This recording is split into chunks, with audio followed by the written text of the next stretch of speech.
त्रयोदश संस्कार पूर्ण भया,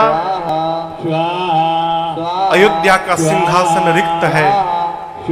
गुरुदेव भगवान ने श्रद्धांजलि सभा बिठाई, सबको बुलाया, पूरे परिवार को बुलाया, पूरा समाज बैठा है, पूरी सभा बैठी है, मंत्री परिषद बैठे हैं। गुरुदेव ने भरत जी को बुला के अपने पास में बिठाया और कहा, भरत, ब्रह्मा जी ने मनुष्य को बनाया ना बेटा, तो मनुष्य के हाथ में ब्रह्मा जी ने सब कुछ दे दिया, परंतु 6 वस्तुओं को ब्रह्मा जी अपने पास रख लिए। क्या? हानि, लाभ, जीवन, मरण, जश, अपजश, विधि। हानि, लाभ, जन्म लेना, मरना, यश और अपयश, इन 6 वस्तुओं पर हमारा और आपका कोई भी अधिकार नहीं है। कई लोग 3 माले से नीचे कूदते हैं, बच जाते हैं, कई लोग खाट से नीचे गिरते हैं, चले जाते हैं। व्यापार में धन लगाना हमारे हाथ में है, परंतु धन लगाने के बाद व्यापार से लाभ होगा कि हानि होगी, ये हमारे हाथ में नहीं, विधाता के हाथ में। जन्म लेना, मरना, हानि, लाभ, यश, अपयश, ये अपने हाथ में नहीं है, ये विधाता के हाथ में है। गुरुदेव भगवान कहते हैं, भरत जी, आपके पिता जैसा पिता तो भया ही नहीं। यहाँ भरत जी को गुरुदेव ने 12 सोचनीय बताए हैं। जीवन में कौन से 12 लोग हैं जिनका सोच करना चाहिए? उस ब्राह्मण का सोच करना चाहिए जो वेद नहीं जानता है। उस क्षत्रिय का, उस राजा का सोच करना चाहिए जो प्रजा को प्राण के समान प्रेम न करे। उस वैश्य का, उस बनिए का, उस व्यापारी का सोच करना चाहिए भरत, जो धनवान होने के बाद कंजूस बन के बैठा है। जो भगवान शंकर का नित्य अभिषेक नहीं करता है, वो बणिक सोच करने योग्य है। वो सेवक, वो शूद्र सोचनीय है, जो मुखर हो, मान प्रिय हो, ज्ञान के गुमान में ब्राह्मणों का अपमान करता हो, वो सेवक सोच करने योग्य है। वो स्त्री सोच करने योग्य है भरत जी, जो घर में बात बात में कलह करती हो, हर बात पे झगड़ा करती हो, अपने मन से विचरण करती हो, अपने पति का अपमान करती हो, वो स्त्री सोच करने योग्य है। वो शिष्य सोच करने योग्य है भरत, जो अपने गुरु की आज्ञा का पालन न करे। वो गृहस्थ सोच करने योग्य है, जो गृहस्थ धर्म का निर्वाह नहीं करता। 3 ऋण है, हम और आप गृहस्थी हैं, हमारे और आपके जीवन पर, जीवन में 3 प्रकार के कर्ज लदे हैं, ऋण। आपको पता है वो ऋण कौन कौन से हैं? देव ऋण, पितृ ऋण और ऋषि ऋण, ये 3 ऋण है हमारे ऊपर। हम और आप गृहस्थी हैं, तो गृहस्थी होने के नाते हमको जीवन में इन ऋणों से उऋण होने का प्रयास करना चाहिए। देव ऋण से कैसे उऋण होंगे? घर में समय समय पर भगवान की कथा कहलवाना, पूजन कराना, ऐसा करके हम देवताओं के ऋण से उऋण हो जाएंगे। ऋषि ऋण से उऋण कैसे होंगे? महापुरुषों ने, ऋषियों ने शोध करके जिन ग्रंथों का लेखन किया है, उन ग्रंथों को पढ़ने से, उन ग्रंथों का वितरण करने से हम ऋषि ऋण से उऋण हो जाएंगे। अब पितृ ऋण से कैसे उऋण होंगे? पितरों को जल देकर, इस संसार में आकर सत्कर्म करके हम और आप पितृ ऋण से भी उऋण हो सकते हैं। ये गृहस्थ के कर्तव्य है। जानते हैं, जो मनुष्य यहाँ पर सत्कर्म करता है, जैसे हम लोग, जैसे राम कुमार जी है, नरेश भैया है, रमेश भैया है, कृष्ण भैया है, इनका परिवार है। ये परिवार जो ये सत्कर्म में लगा है, तो ऊपर देवलोक में देवता इनके पितरों को बुलाकर गाजे बाजे के साथ उनका स्वागत करेंगे, उनको माला पहनाकर उनका सम्मान करेंगे और उनका आदर करेंगे। ऐसा पुराण भगवान कहते हैं।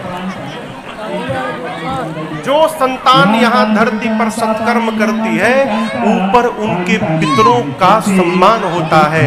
और याद रखिएगा, जीवन में यदि पितृ दोष लग गया, पितृ यदि आपके रुष्ट हो गए, आप कितना भी धन कमाइए, घर में कोई ना कोई बीमार रहेगा, आपके घर में कलह रहेगा, आपके घर में शांति नहीं हो सकती, और संतति वृद्धि में भी रुकावट आ जाती है, घर में संतान नहीं होती। ये क्यों होता है? पितृ दोष से। क्यों? हमारे पितृ रुष्ट हो गए हैं। आपका तो नहीं पता यहाँ पर क्या नियम है। हमारे घर में कोई भी शुभ कर्म होता है, गांव में शादी विवाह यज्ञोपवीत कुछ भी हो, तो सबसे पहले पितरों को निमंत्रण दिया जाता है। पितर न्योताते हैं। रोज रात को माताएं शाम को बैठकर संध्या पर आती गाती हैं। तो जो संतान यहाँ पर सत्कर्म करती है, पितरों का सम्मान होता है। और विपरीत जो संतान यहाँ पर गलत काम करती है, देवता उस संतान के पितरों को बुलाकर कोड़ों से मारते हैं। जो मनुष्य यहाँ गृहस्थ धर्म में आकर गृहस्थ धर्म के ऋण से उऋण होने का प्रयास न करे, गुरुदेव भगवान कहते हैं वशिष्ठ जी भरत जी से कि भरत, वो गृहस्थ सोच करने योग्य। जो सन्यासी संन्यास लेने के बाद भी संसार के प्रपंच में फंसा है, संन्यास ले लिए है लेकिन फंसे कहाँ है? प्रपंच में। वो सन्यासी सोच करने योग्य है।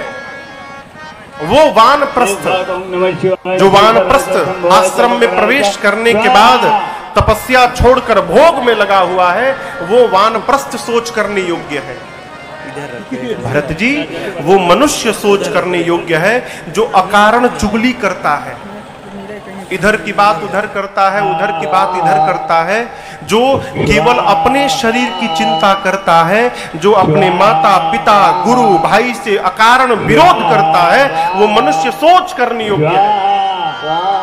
और कहे भरत जी, वो मनुष्य तो बेटा सब प्रकार से सोच करने योग्य है।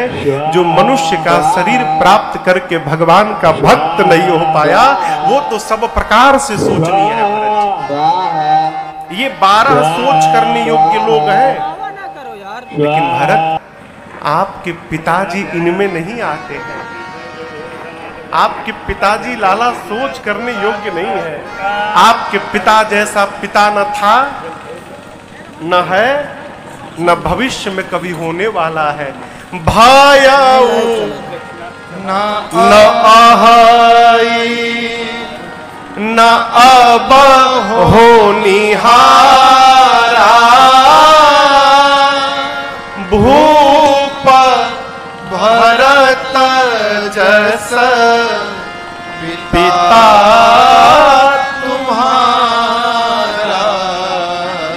भरत जी, आपके पिता जैसा पिता न था, न है, न आगे कभी भविष्य में होने वाला है। आपके पिताजी सोच करने लायक नहीं है भरत जी। अरे, जिन महाराज के लिए इंद्र अपना आधा आसन रिक्त कर देते हो, महाराज दशरथ जाते थे तो इंद्र अपने आसन से आधा आसन छोड़ देते थे बैठने के लिए दशरथ जी के। जिन महाराज दशरथ से देवता सहायता मांगते हो, जिन महाराज दशरथ की प्रशंसा ब्रह्मा विष्णु महेश करते हो, अरे आप राम लक्ष्मण और शत्रुघ्न जैसे जिनके 4 पुत्र हों, उस महाराज के सौभाग्य के बारे में कोई कितना बताएगा। सब प्रकार से महाराज बड़भागी हैं। भरत जी, आपके पिताजी को वचन प्रिय था, प्राण प्रिय नहीं था, इसलिए उन्होंने वचन को बचाया और प्राण का त्याग कर दिया। भरत, एक वचन को मानकर आपके भैया बन चले गए, बेटा दूसरे वचन को मानकर राजा बन जाओ। तो इस एक वाक्य को कहने के लिए कि भरत जी आप राजा बन जाइए, गुरुदेव भगवान ने इतनी लंबी चौड़ी भूमिका बांधी अपनी बात पर दबाव देने के लिए। भरत जी बोले, गुरुदेव एक प्रश्न करूं मैं? बोले करो। गुरुजी आपको भी लगता था कि आप मना करते तो राम भैया न मानते, बन चले जाते? गुरुजी बोले नहीं भरत, यदि राम को मैं मना कर देता ना तो राम बन नहीं जाते। 4-5 जने हो जाओ, बैठ तो जाओ। भरत जी ने कहा फिर आपने मना क्यों नहीं किया गुरुदेव? जो नहाए हुए आ तो जाओ। गुरुजी बोले भरत, तुम्हारे पिताजी ने कैकेयी से वचन सुनने के पहले ही राम की सौगंध ले ली थी कि कैकेयी मैं राम की सौगंध लेकर कहता हूं जो मांगोगी दूंगा। यदि राम बन न जाते तो राम का अनिष्ट हो जाता, क्योंकि महाराज सौगंध ले चुके थे। भरत जी फिर बोले अच्छा ये बताइए, कैकेयी ने पहला वरदान मांगा भरत का राज तिलक हो, दूसरा वरदान मांगा कि राम का वनवास हो। आप रोक नहीं सकते थे, ये तो बोल सकते थे ना कि पहले वचन को पूरा किया जाएगा, बाद में दूसरा वचन पूरा किया जाएगा। गुरुजी बोले भरत ये तो मैं कर सकता था। भरत जी बोले फिर आपने क्यों नहीं किया गुरुदेव? मैं राजा बनता और मैं राजा बनने के साथ ही राज आज्ञा दे देता कि अब मेरे भैया बन नहीं जाएंगे, भैया अयोध्या में ही रुकेंगे। राम भैया रुक जाते और मैं पूरी सत्ता उनके चरणों में समर्पित कर देता। गुरुदेव आपने ऐसा क्यों नहीं किया? गुरुदेव निरुत्तर हो गए, अब क्या बोले? थोड़ी देर बाद गुरुजी ने कहा भरत मुझे तो लग रहा है कि राम ही बन जाना चाहते थे, इसलिए ये बात उस समय मेरे विचार में ही नहीं आई। अब तो राम चले गए भरत, आप यदि राजा बन जाओगे ना तो राम जी भी प्रसन्न हो जाएंगे, कोई अनुचित नहीं कहेगा।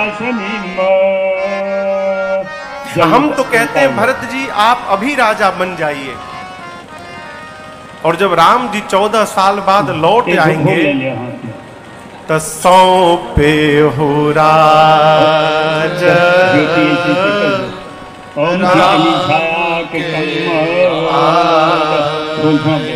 राम जी के आने के बाद आप उनकी सत्ता सौंप दीजिएगा। जीवन में एक बात को याद रखिएगा, बहुत कठोर बात बोलूं,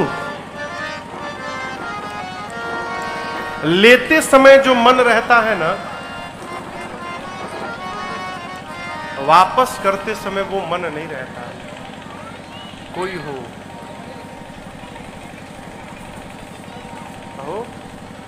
मन बदल जाता है माई बाप। यदि विश्वास न हो रहा हो तो घर की चाबी, मलकियत की चाबी 1 महीने के लिए घर में किसी को दे दीजिए। 1 महीने के लिए आप घर के मालिक हैं और 1 महीने बाद चाबी वापस मांग के देख लीजिए, चेहरा बदला हुआ दिखाई पड़ेगा। गुरुदेव ने कहा कि अभी राजा बन जाइए, राम जी जब लौटेंगे उस समय सौंप दीजिएगा।